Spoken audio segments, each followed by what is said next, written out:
Hammaga assalomu alaykum. Yana o'zimni boshimdan o'tkazgan tajribalarimdan bo'lishmoqchiman sizlar bilan. Pul tikib, pul ko'paytirish masalasida. Men boshimdan o'tgan narsa, o'zimni opitimda, tajribamdan o'tdi bu narsa.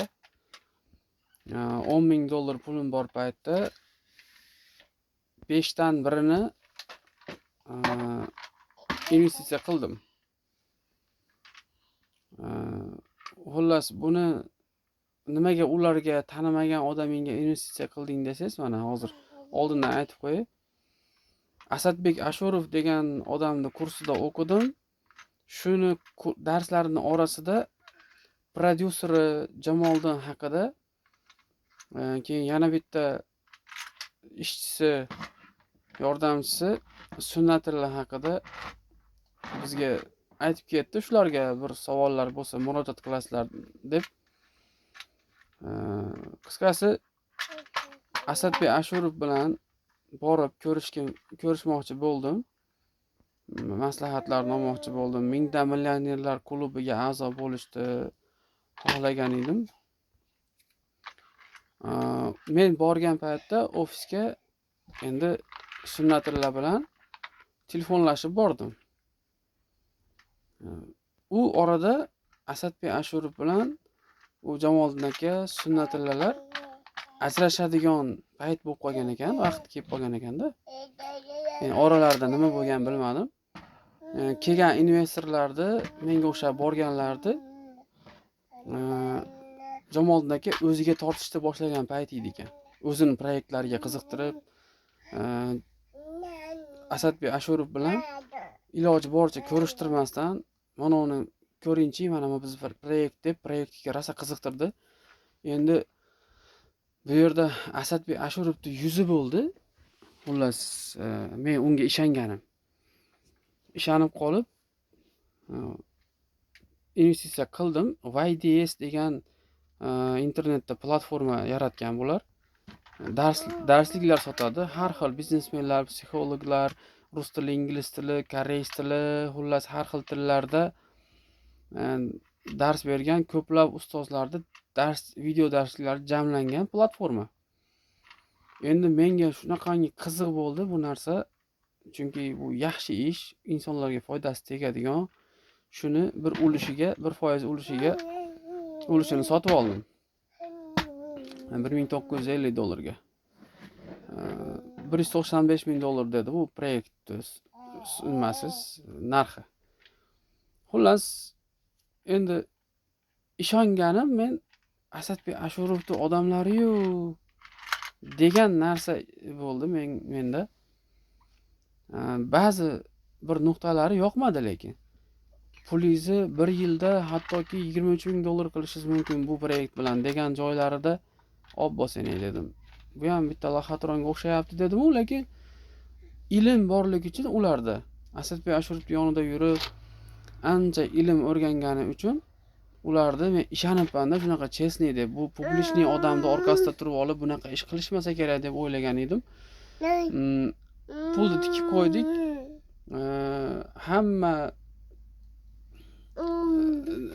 Hamma to'xtab turadi.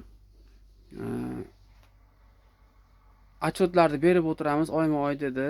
Отчетlarni lekin oyma-oy berishmadi.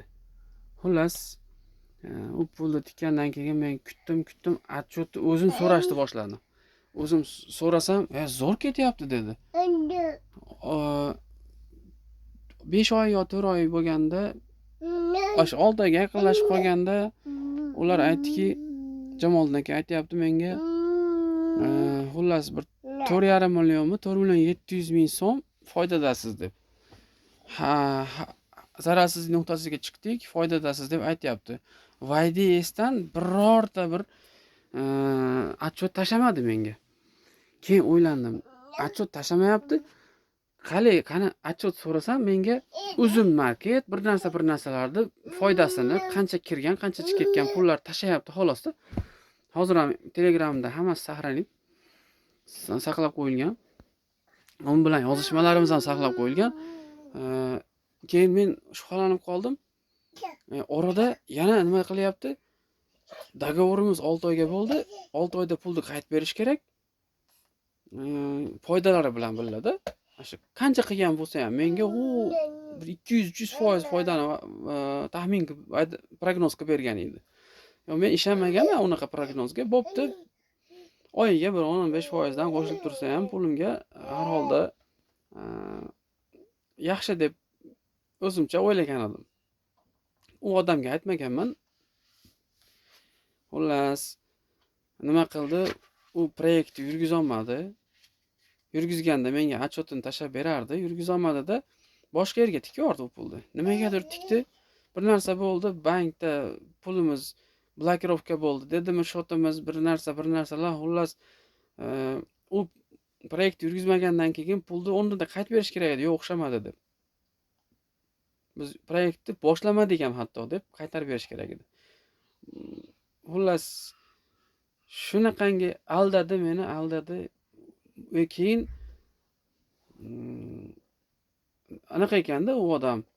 Men chiqib ketaman desam, proyektdan bo'ldi, cho'zmayman nimani desam, men bilan urushgisi kelib turibdi-da. Hali muttahamchilikni boshlab yuborar ekanda, sirazi. Boshida aka qilib o'zingizdan kichkinani ham aka qilar ekan pul olguncha. Xullas, Jamoliddin aka. Orada bir-birimizni tikka bo'lib so'kinishdik ham hatto. Men chidolmadim-da bunaqa nohaqlikka. Birorta отчет yo'q. Pulimni yeb ketyapti. Pulimni men ko'rib o'tirishim kerak. Shunaqa dogovor bo'lgan. Отчет berib turiladi, har oyda отчет berib turiladi degan. Zaralda bo'lsak ham hatto. Keyin unaqa qilmadi.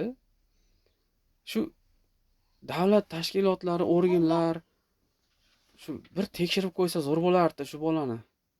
Mendan boshqa jabr ko'rganlar ham bordir balki. Sal mashinniroq ekanda, mashinniysan deb so'kdim-da men uni. So'ksam, dod deyapti-da.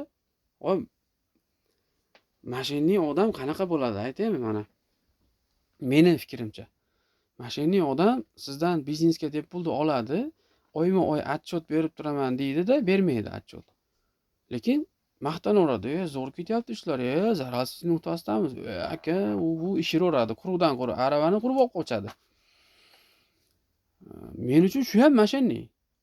Masalan, qaytarib oldim men pulimni, bir narsa qilib, muttahamchilik qilib, 1 yil u 2 oyda oldim. 6 oyda qaytib berish kerak edi u pulni.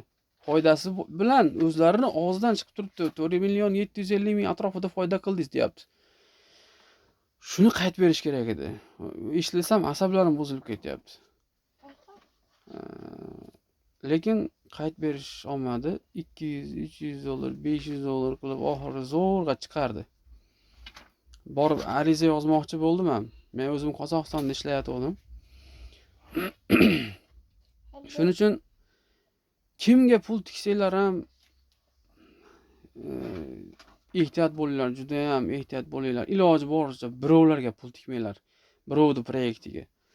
Boyamasangiz bo'lmabsiz, och ko'rdim, tinch qulog'im deb yashavering hozir. O'zingizni kallangizga investitsiya qiling-da, oddiy mana menga o'xshagan qishloqda bolasimiz, bir 2-3 ta mol olib boqing. Kichkina buzoqchalardan olib tashab qo'ying. Oyiga 10% dan bo'lsa ham foyda qo'shiladi. Ana shuning uchun o'zingiz proyektingizga, o'zingiz proyekt tuzishga harakat qiling. O'zingizda bo'lsin g'oya, o'zingiz harakat qiling. O'zingiz chestniy bo'lasiz o'zingiz bilan o'zingiz.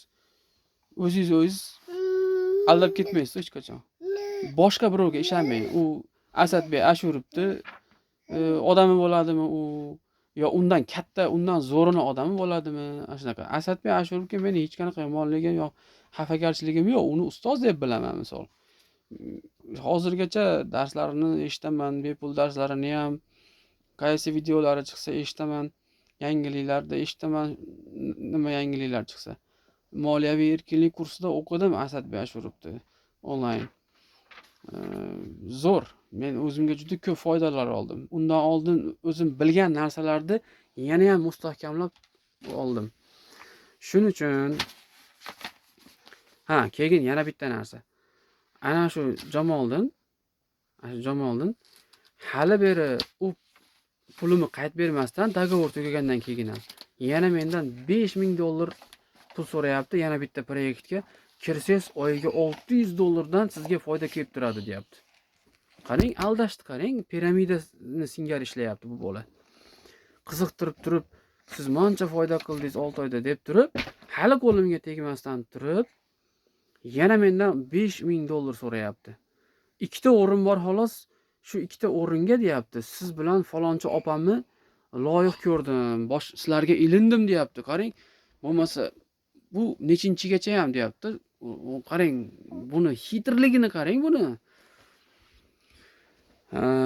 Keyin men mashinani deb so'kkanimdan keyin u og'ziga kelgan narsa bilan haqoratladi meni. To'g'risida, mayli dedim.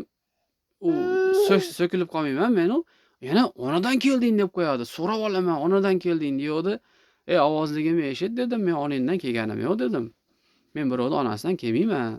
Desam ovozligimni eshitib ko'rib, ha, onadan kelmabsan dedi, lekin baribir mashinni deganim unga og'ir botib ketibdi.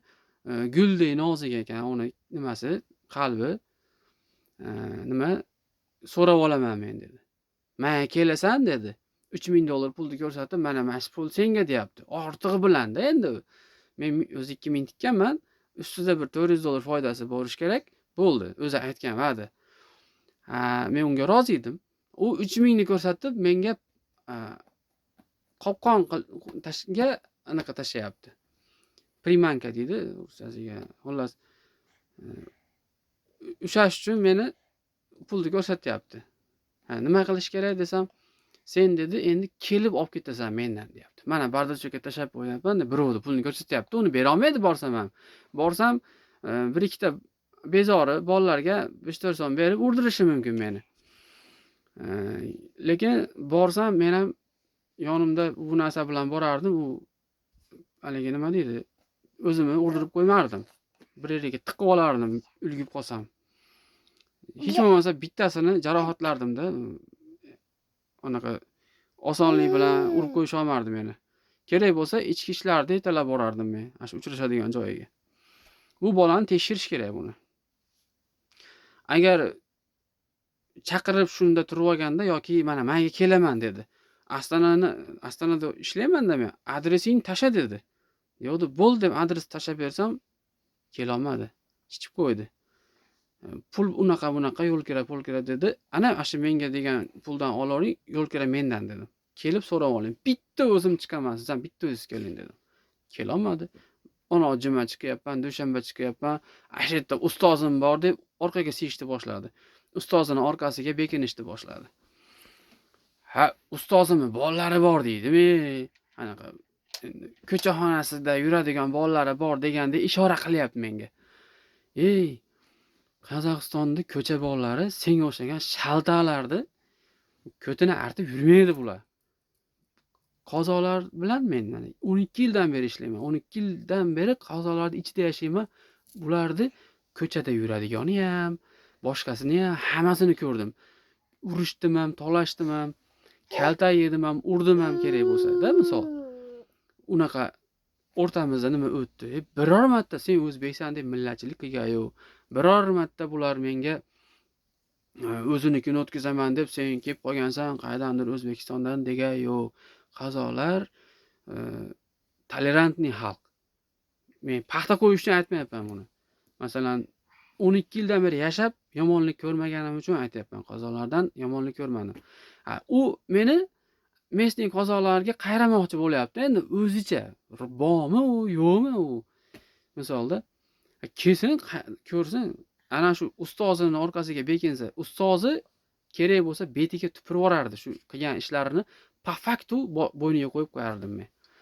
Faktlar bilan asoslab hozirgacha cheklari, dogovorlarim hammasi saqlanib turibdi. U tuhmat yo bir narsa emas. Gaplashganlarimiz hammasi screenshot, hammasi yozib olingan, saqlab qo'yilgan. Mabodo mana shu videoda InTime'dan ogohlantiraman. U InTime'ning rahbari, bilib qo'yinglar. InTime'ning rahbari Jamoliddin degan odam. Ehtiyot bo'linglar, pul tikib yurmanglar uni proyektlariga. U bolaning qalbi o'ta nozik. Biror narsa deb qattiq gapirib qo'ysangiz arazlab qoladi, urishib qolasizlar. Darrov siz proyektdan chiqib ketaman deb qo'yganimga to'g'ri gaplashing. Voy anaqa qiling, voy bunaqa qiling. Darrov qalbi nozik uni. Shuning uchun ehtiyot bo'linglar. U delovoy partnyor bo'lolmaydi sizlar bilan. Juda ham ehtiyot bo'linglar. Meni holatimga tushib qolmanglar-da xullas. Unaqalar ko'pdir. Agar Intime'dan zarar ko'rganlar, mana shu Jamoliddin akadan zarar ko'rganlar bo'lsa, yozinglar kommentariyaga, aloqaga chiqinglar.